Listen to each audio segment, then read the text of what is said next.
Welcome students. आज हम आपको एल्डिहाइड और कीटोन के अंदर उसकी जो मुख्य अभिक्रिया है, उसकी जो रासायनिक अभिक्रिया है, उसके बारे में बताएंगे। इसकी जो मुख्य अभिक्रिया है वो है नाभिक स्नेही युगात्मक अभिक्रिया।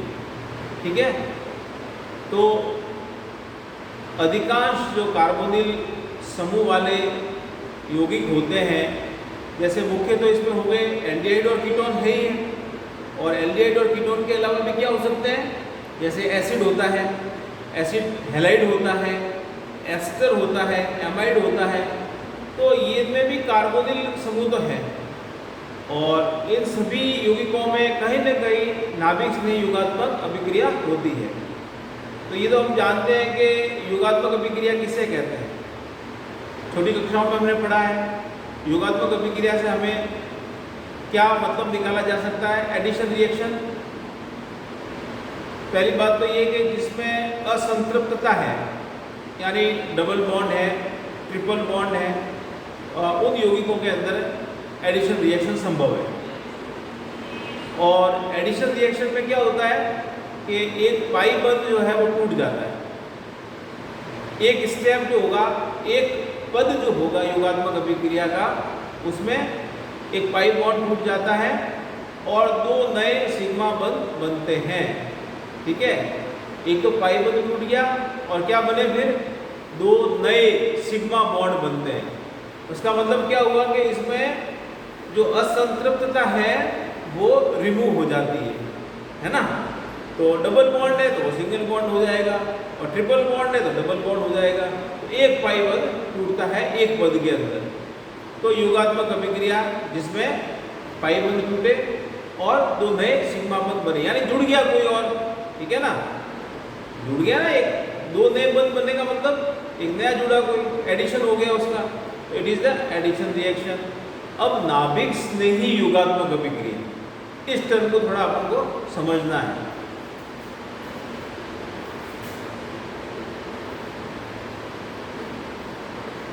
नाभिक स्नेही युगात्मक अभिक्रिया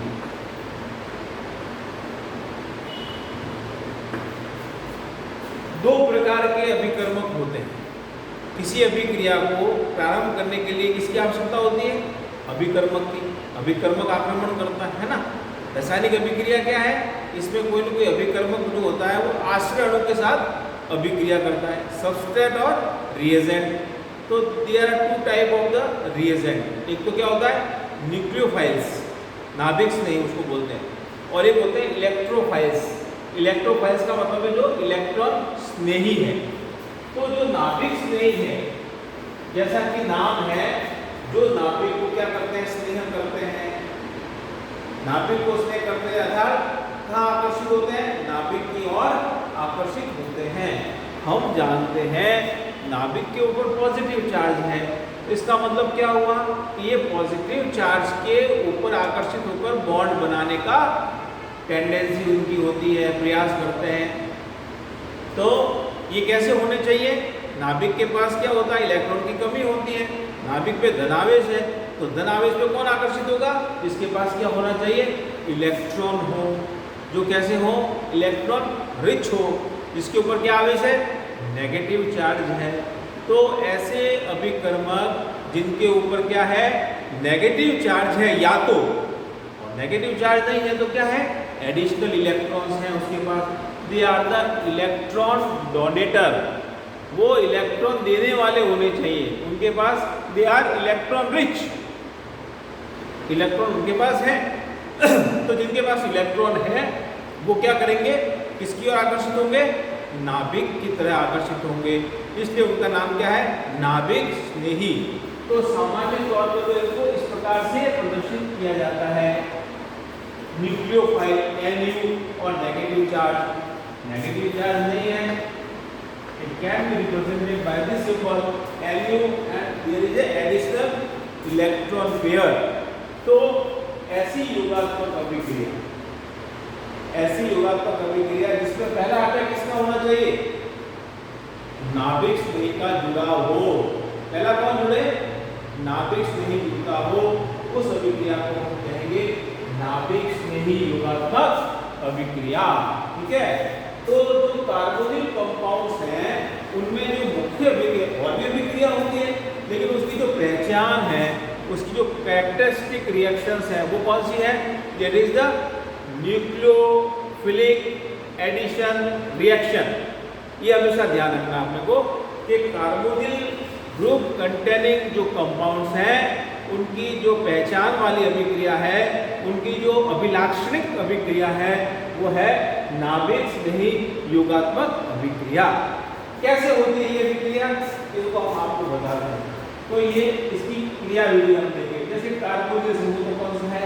C डबल बॉन्ड O, और बाय द वे मान लीजिए यहाँ पर कि दो कोई समूह लगे हुए हैं, तो इसमें क्या है? ये एल्किल ग्रुप भी हो सकता है, इनमें से दोनों हाइड्रोजन भी हो सकते हैं, एक हाइड्रोजन एक एल्किल ग्रुप भी हो सकता है। तो ये कार्बोनिल कंटेनिंग कंपाउंड्स है, या तो एल्डिहाइड हो या कीटोन हो। तो इसकी अभिक्रिया किससे होती है?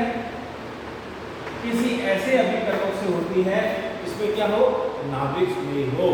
तो फिर अभिक्रिया में क्या होता है? योग हो जाता है। यहाँ पर कार्बन ऑक्सीजन के बीच में डबल बॉन्ड है, इसको रिफ्रेश करने के लिए अपन ने लिख दिया R1 R2, और इस प्रकार से ये कार्बन के पास क्या होता है?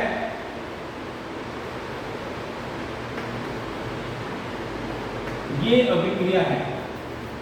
जो इसकी टोटल रिएक्शन है उसमें क्या हुआ है कि कार्बन ऑक्सीजन के बीच में, मैंने आपको पहले बताया, ये असंतृप्त है, एक सिग्मा एक पाई, तो अब कार्बन ऑक्सीजन के बीच में कौन सा बंध है? सिग्मा बंध है। पाई बंध टूट गया और दो नए सिग्मा बंध कौन कौन से बने?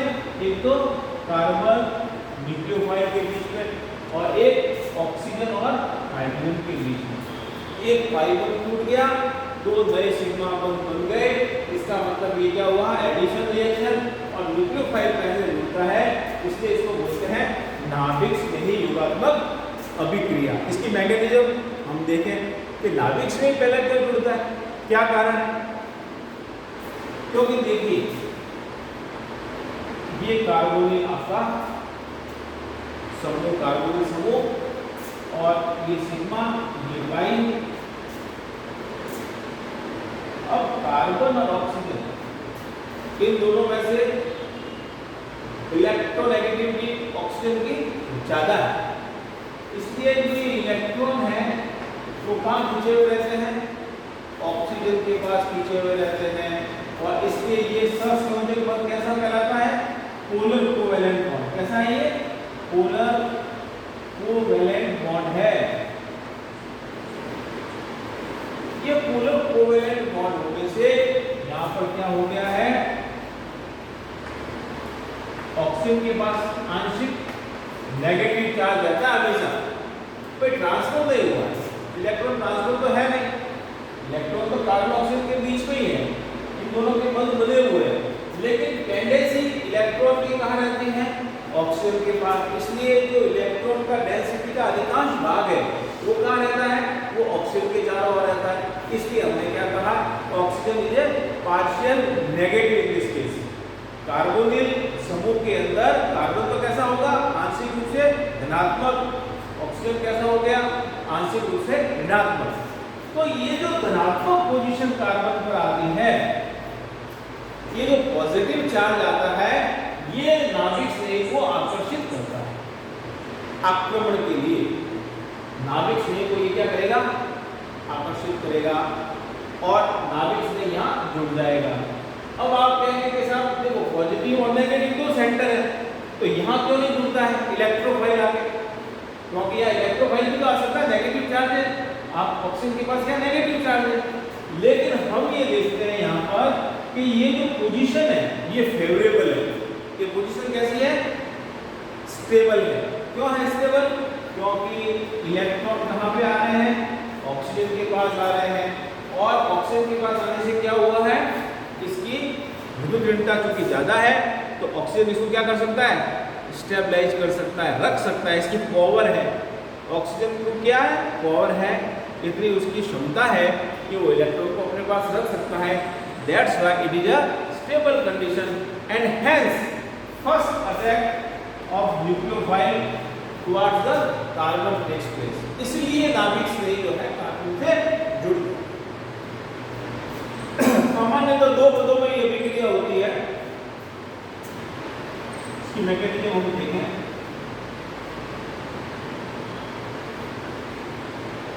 पहला पद जिसका होता है वो धीमा पद होता है, स्लो स्टेप।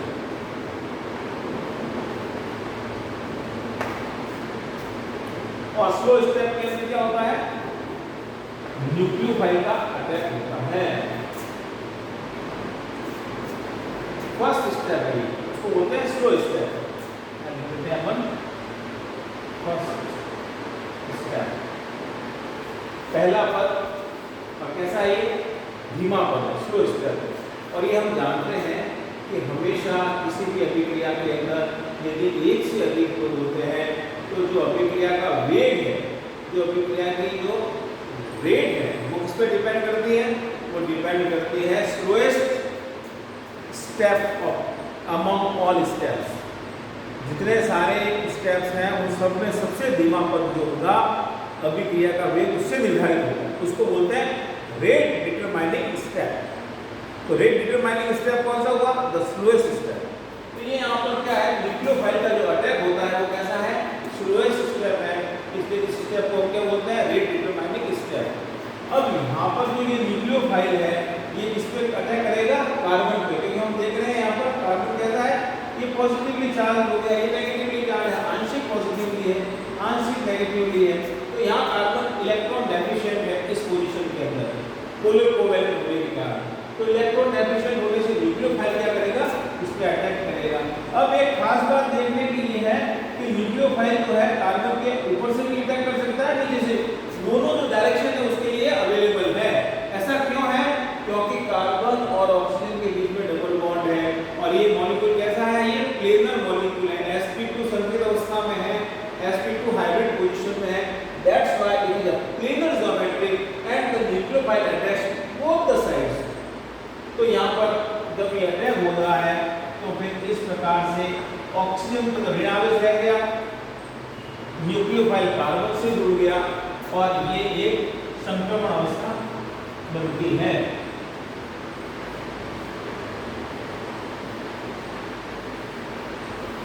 ये संक्रमण अवस्था बनती है, और बाद में फिर क्या होता है, दूसरा पद, सेकेंड स्टेप,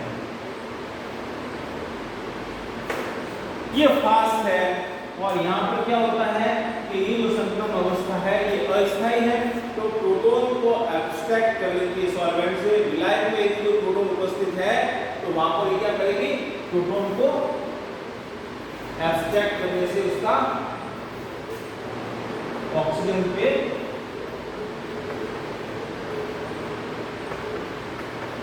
इस प्रकार से आपका एडिटिव प्रोडक्ट बन जाएगा।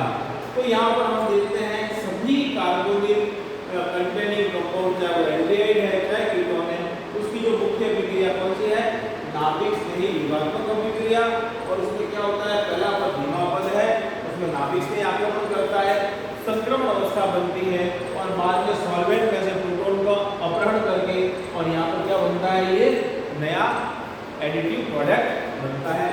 तो बहुत इंपॉर्टेंट रिएक्शन है, और बहुत इसका मैकेनिज्म जो है वो इजी है।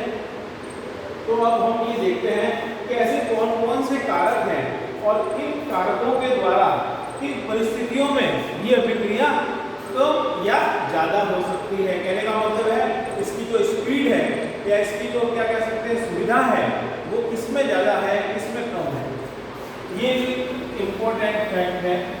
तो एक खास बात यह है कि ये अभिक्रिया आपने अभी देखी वो है नाभिक श्रेणी योगात्मक अभिक्रिया। तो ये अभिक्रिया अम्लीय माध्यम में भी हो सकती है और क्षारीय माध्यम में भी हो सकती है। तो इन दोनों माध्यम में ये अभिक्रिया किस प्रकार से होती है उसकी मैकेनिज्म हम देखते हैं। फर्स्ट हम क्या करते हैं, एसिड कैटेलाइज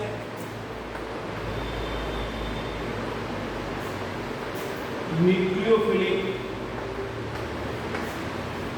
एडिशन रिएक्शन।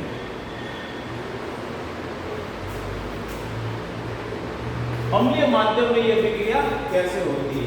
तो फर्ज कीजिए कि हमारे पास ये कोई कार्बोनिल समूह है, इसके अंदर कोई यौगिक है, उसमें कार्बोनिल समूह है, और अम्लीय माध्यम में क्या होता है, H+ होता है। तो H+ होने से फिर क्या हुआ है कि यहाँ पर ऑक्सीजन के पास अवेलेबल है इलेक्ट्रॉन, तो ये प्रोटोनिक कण इसको बोलते हैं।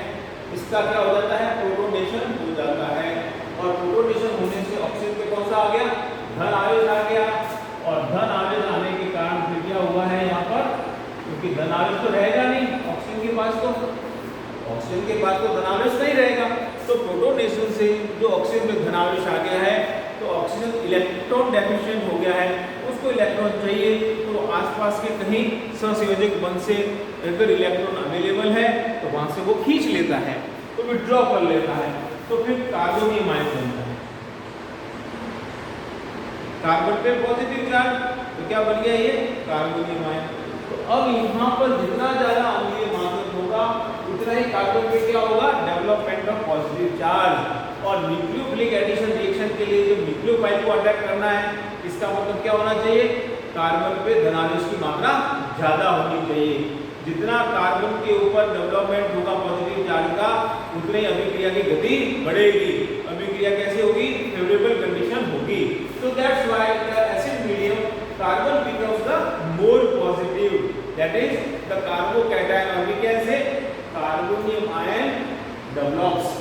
तो नेक्स्ट स्टेप के अंदर अब क्या है, इजी हो गया, कोई भी न्यूक्लियोफाइल जो है इसके साथ फास्ट अभिक्रिया होगी, और ये आगे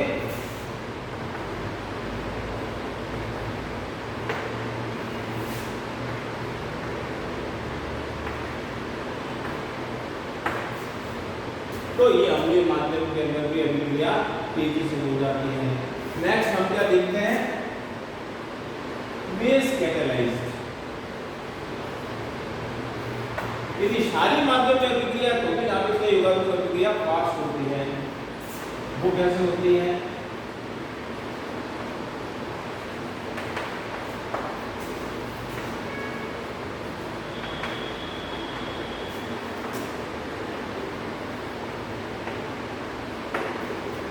अगर हमारे पास कोई क्षार उपस्थित है तो वो क्या करेगा कि जो हमारे पास न्यूक्लियोफाइल है उससे अभिक्रिया करेगा।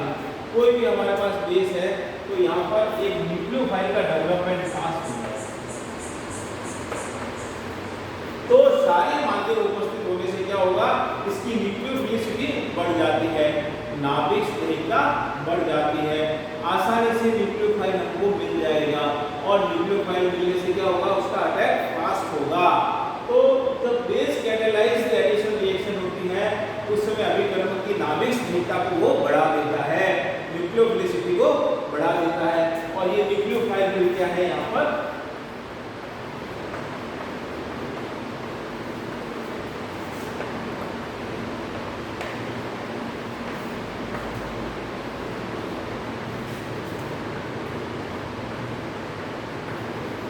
इस प्रकार से ये एनालिटिक प्रोडक्ट हो जाता है। इसका मतलब ये हुआ कि कार्बोनिल समूह के अंदर नाभिक से युग्मक अभिक्रिया अम्लीय माध्यम में और क्षारीय माध्यम में कैसी होती है, संभव है और एक्सीलरेट हो जाती है। इसकी रेट क्या हो जाती है, एक्सीलरेट हो जाती है, अभिक्रिया तीव्रता से हो जाती है। ये इसके मुख्य कारण हैं। अब कौन कौन से ऐसे कारक हैं जिसकी उपस्थिति से ये अभिक्रिया जो है प्रभावित हो सकती है, कुछ कारक का हम यहाँ डिस्कशन करना चाहेंगे।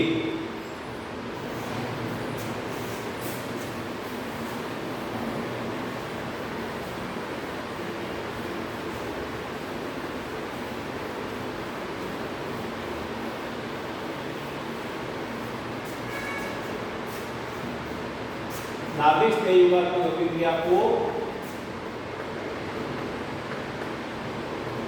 प्रभावित करने वाले कारक, factors that affecting the rate of the nucleophilic addition reaction in carbonyl compounds, number 1 plus I प्रभाव। अब हम ये जानते हैं कि दो प्रकार के प्रेरणिक प्रभाव होते हैं, एक होता है माइनस आई प्रभाव। तो माइनस आई प्रभाव कब होगा? जब ऐसा समूह हो जो इलेक्ट्रॉन को अपनी ओर खींचता हो, तो माइनस आई प्रभाव होगा। और दूसरा कौन सा होता है? प्लस आई प्रभाव। प्लस आई प्रभाव में क्या होता है? इलेक्ट्रॉन रिलीजिंग ग्रुप होता है, इलेक्ट्रॉन देने वाला समूह में उपस्थित होता है।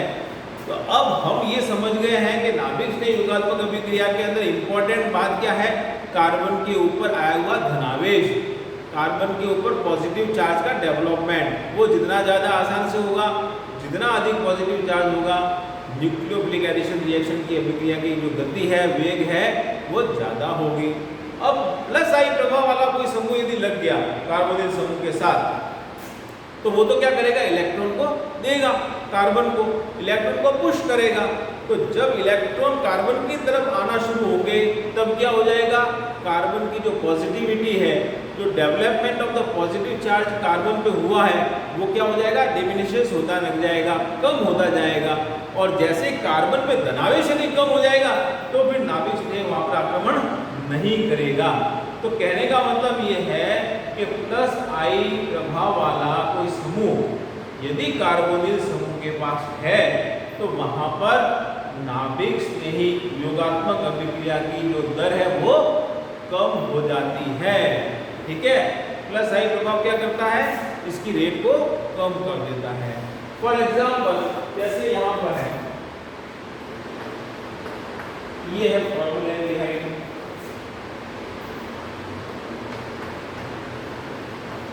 ये एसिटाल्डिहाइड, और ये कोई कीटोन, यहाँ मैंने लिखा एसीटोन। अब आप यहाँ देखें कि यहाँ पर तो ऐसा कोई समूह की कार्बोनिल समूह है, तो यहाँ पर इसके कार्बन से कोई ऐसा समूह नहीं है जो इलेक्ट्रॉन दे रहा हो। एसिटाल्डिहाइड, एसिटाल्डिहाइड के अंदर क्या है? एक समूह है, मिथाइल समूह। तो हम जानते हैं कि एल्किल समूह कैसा होता है? प्लस आई प्रभाव वाला होता है। तो वो क्या करेगा? इलेक्ट्रॉन को पुश करेगा कार्बन की ओर, इसलिए कार्बन का धनावेश कम हो जाएगा। और कीटोन, कीटोन में तो दो एल्किल समूह है, इसलिए ये दोनों क्या करेंगे? कार्बन के धनावेश को कम करेंगे। तो फिर इनका जो ऑर्डर है, रिएक्टिविटी का जो ऑर्डर है, तो सबसे अधिक फास्ट किसमें होगी? फॉर्मल्डिहाइड, इससे कम एसिटाल्डिहाइड और फिर एसीटोन। तो कहने का मतलब ये है कि नाभिक स्नेह योगात्मक अभिक्रिया के अंदर एल्डिहाइड जो है वो अधिक रिएक्टिव है as compare to the ketones, क्योंकि कीटोन के अंदर तो क्या होगा? और एल्डिहाइड समूह होते रहेंगे और प्लस आई प्रभाव बढ़ता जाएगा, इसलिए अभिक्रिया की जो दर है वो भी कम होती जाती है। दूसरा जो प्रभाव है वो है त्रिविम बाधा, हिस्टेरिक हिंड्रेंस। क्योंकि नाभिक स्नेह का अटैक कहां पर होना है? कार्बन पर होना है। तो कार्बन कैसा होगा? पॉजिटिवली चार्ज है, बट वहां पर इतने बड़े समूह यदि पहले से उपस्थित हैं, तो वो क्या करेंगे? त्रिविम बाधा उत्पन्न करते हैं, त्रिविम बाधा उत्पन्न करते हैं। कहने का मतलब जो है, नाभिक स्नेह को आक्रमण करने के लिए स्पेस अवेलेबल नहीं होता है, अर्थात जो नाभिक स्नेह का आक्रमण है वो कैसा है? इजियर नहीं है, इसलिए भी रेट ऑफ रिएक्शन कम होती जाती है। तो हम यहाँ देखते हैं कि एल्डिहाइड्स है, तो एल्डिहाइड्स में एक तो हाइड्रोजन होता है, एक ग्रुप एल्किल होता है, बट कीटोन के अंदर दो एल्किल समूह है। तो जैसे जैसे इनकी संख्या बढ़ती जाती है, वैसे वैसे इसके अंदर क्या होता है? हिस्टेरिक हिंड्रेंस जो है बढ़ता जाता है, और इसलिए न्यूक्लियोफिलिक एडिशन रिएक्शन की जो रेट है वो कीटोन में कम होती जाती है। जैसे ये कोई एसिटाल्डिहाइड, और कीटोनों के अंदर भी जैसे जैसे बल्कि ग्रुप बढ़ते जाते हैं, वैसे वैसे जो है उसकी रेट कम होती जाती है। तो यहाँ पर यदि रिएक्टिविटी का ऑर्डर हम देखें, तो सबसे कम रिएक्टिव ये होंगे जिसमें कार्बोनिल समूह के कार्बन पर दो बड़े बड़े समूह इथाइल समूह लगे हुए हैं। यहाँ पर एक इथाइल और एक मिथाइल है, इसकी रेट थोड़ी ज़्यादा होगी।